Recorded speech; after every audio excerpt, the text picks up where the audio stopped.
We are abstracting a letter today. You will need white paper, a pencil or a black marker, and crayons or paints or markers. Don't let the colors touch each other. It's a lot like a stained glass window. First draw the letter and then Starting go. over with a new clean sheet of paper. So I have my marker. You could start with a pencil if you wanted to, but here I go. I'm going to do a letter J.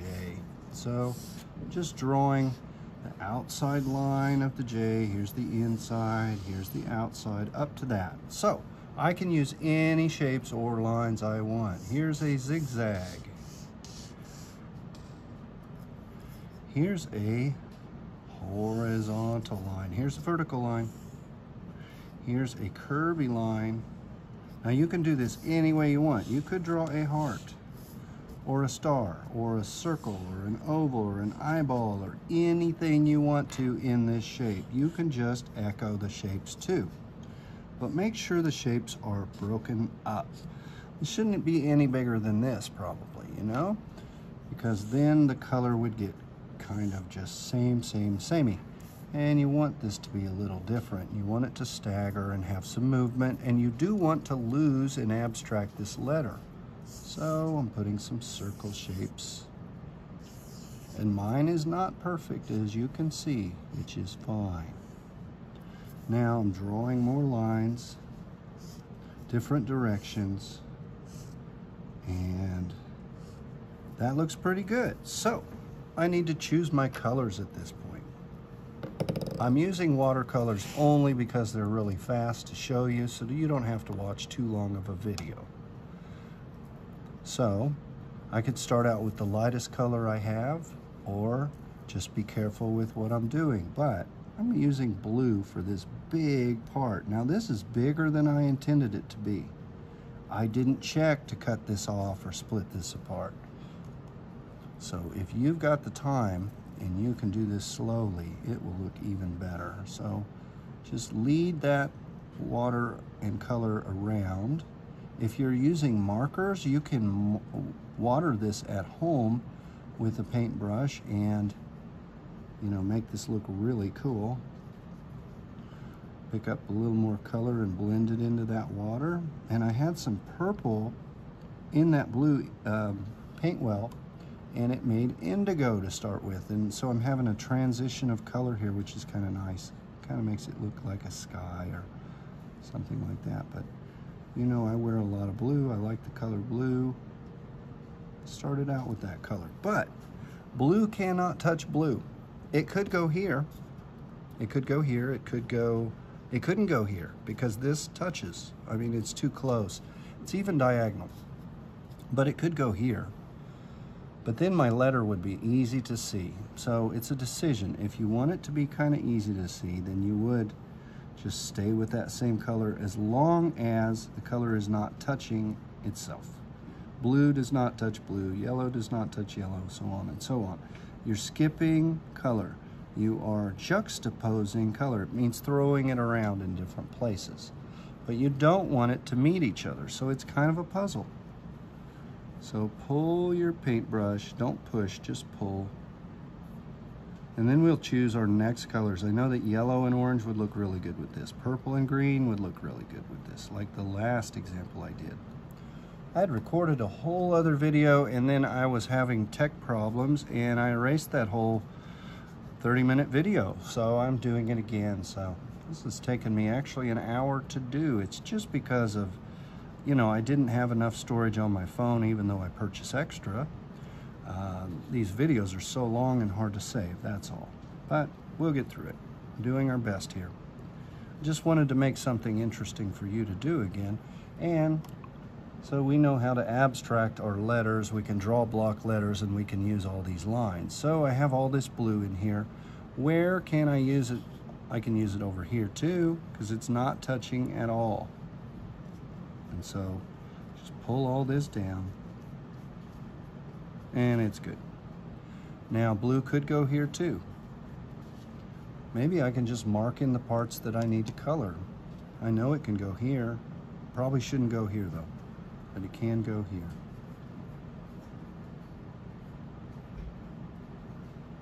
And it could go here.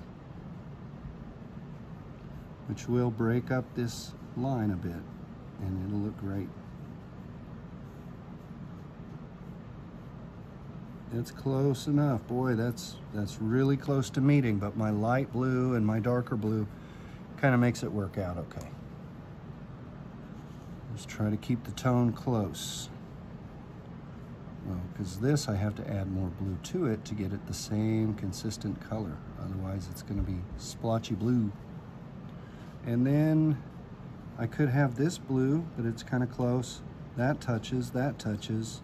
So maybe this one is the best to fill in. And maybe this is the best to fill in. And it's very light blue, so it'll look different than that darker blue. Now, I may have hit the wall with all the blue I can use, and that's fine. So I can go on to a different color. Now, I want to make sure that I don't run my hand or my brush, especially my wet brush, where I've had the blue. So if you're going right next to it, it can bleed in together. So it might be a good idea to skip that one. And then I'm going to go up here. So this is very faint yellow, right? Very light. And so it'll help recede. If it was dark on the corner, it would want to come forward in your eye, or that's the psychology of color anyway. So I'm blowing on this here and there because I want it to dry where I'm painting. I don't want it to bleed together, so I'm kind of being careful. The room is very hot, and so it's pretty much drying things quickly.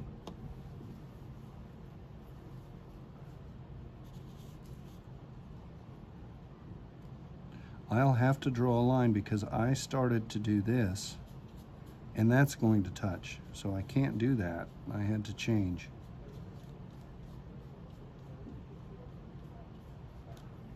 So there's that.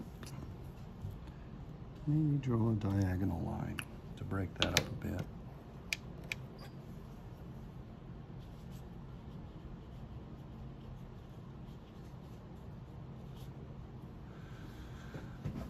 There's that. So yellow again. It can go here. Just be careful not to bleed into that blue because we will get green. Yeah, this could be analogous. I can go to green next, and then we'll have blue and yellow, which are primaries, turning to green, and that would look kind of neat. It would look harmonious. It would look analogous or related. Analogous means related colors, colors that are next to each other on the color wheel. So I'm using a brighter yellow here. Just loading my brush once and filling in that space. Now my brush is coming apart, picking the hairs out. And then I need to look at what the next space is. I could put yellow here, so I will. And I'm going to choose another color pretty soon, and I think that will be green. And if there's another one, it may be orange because it's related to yellow too. And then so I'm looking, here's my next space. And then maybe here's my next space. I want that to be vivid. That bright yellow on top of that light bluish indigo color, purplish bluish. Looks kind of neat. And then there. And I need more water on my brush, but I'm still pulling. See that? Still usable. So, getting more water. I can't go there, but I can go there with my bright yellow. That'll look great. And so this is down, this is up. That creates a different rhythm. It's kind of fun to have some differences there. Now, I'm about at the end of, well, there's a place for yellow. I thought it was over, but nope. Okay. It's part of looking. So, that's pretty nice. Can't go there, can't go there, can't go there. I'm looking at where I can and can't go. Okay, so as promised, here's green. Adding up some pretty vivid green to brush in here, and that covers that blue nicely that was kind of over the line. And this could go here. Not quite touching, very close. It's too close, just don't put it there. So I think you're getting the idea. Have you ever seen a stained glass window like in a church or a mosque or an old building? They used to make them a lot. I haven't seen any kind of craft like that in a while. It's kind of something that we don't do as much anymore. And I thought it was a beautiful thing because it takes a long time to cut each piece of glass to make a picture. I know when I was young, I enjoyed looking out stained glass windows, and it colored the light, and it was neat when the sun would shine through them. My dad actually used to make stained glass windows. He would buy the glass and cut it, and he would lead the lines and fit the glass and then solder it in. That heated the metal that held the glass in, and it was quite a process and kind of dangerous because you can really cut or burn yourself doing it. But that's what this idea comes from, is abstracting a letter. It's like a stained glass window. So I'm filling this in, and I'm looking for where I can put my next dark green, and that's here. Come up here, drawing that line first, just like you do or did in a coloring book maybe. Maybe you colored up to the line and then you stopped. I tried to once I got the hang of it, and that way I didn't color outside the lines. So maybe I want to leave this space open and go green here. Because if I go with a dark green, that looks kind of good.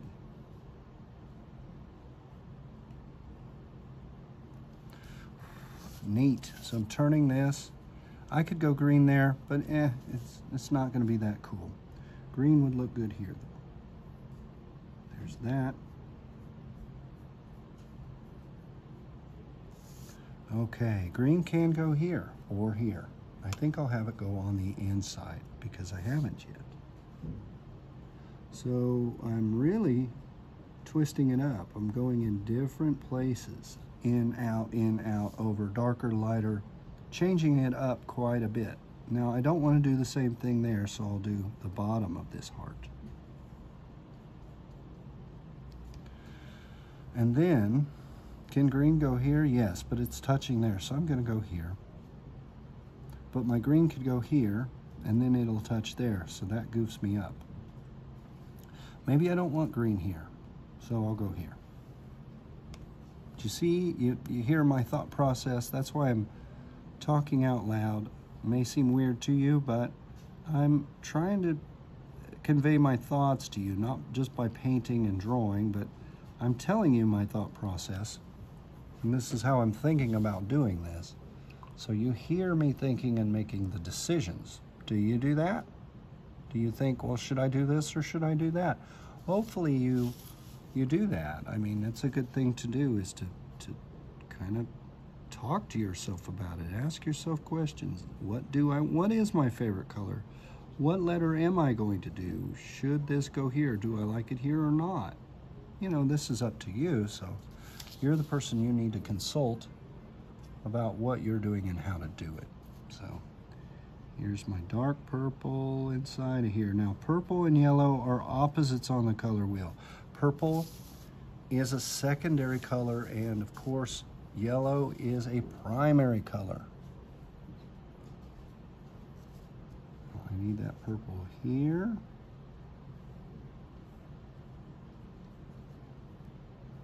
So I have analogous colors like purple and blue, and then I have yellow and green, and they're analogous, but I can add one more color, which is orange, and that will complete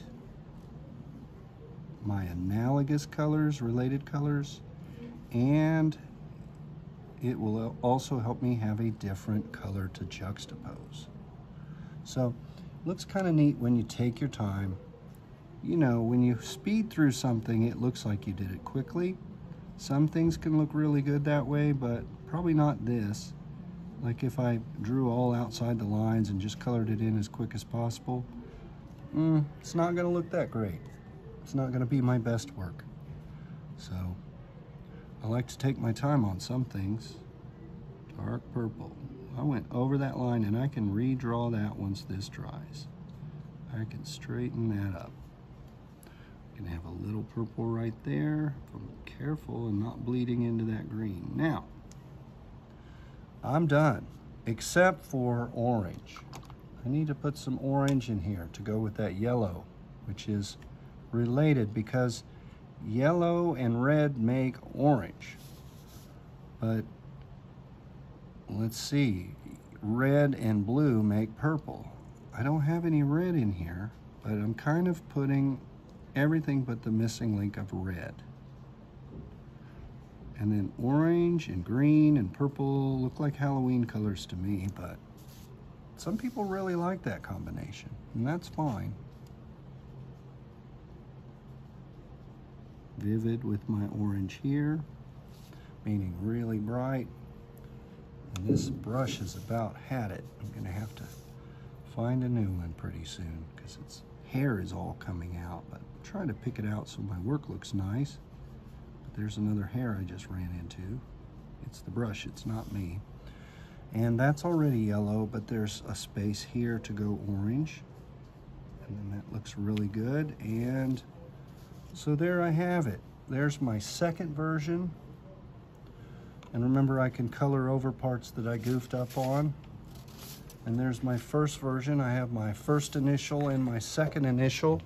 And remember how I juxtaposed my color. I moved this over. I've got yellow. Hopefully no green is touching green, no yellow is touching yellow. This is a letter abstraction design. You bubble or block letter, and then you can take a marker and draw through it with your different types of lines. They look pretty fantastic. They're fun. It's something to do that makes you think about color and space and line.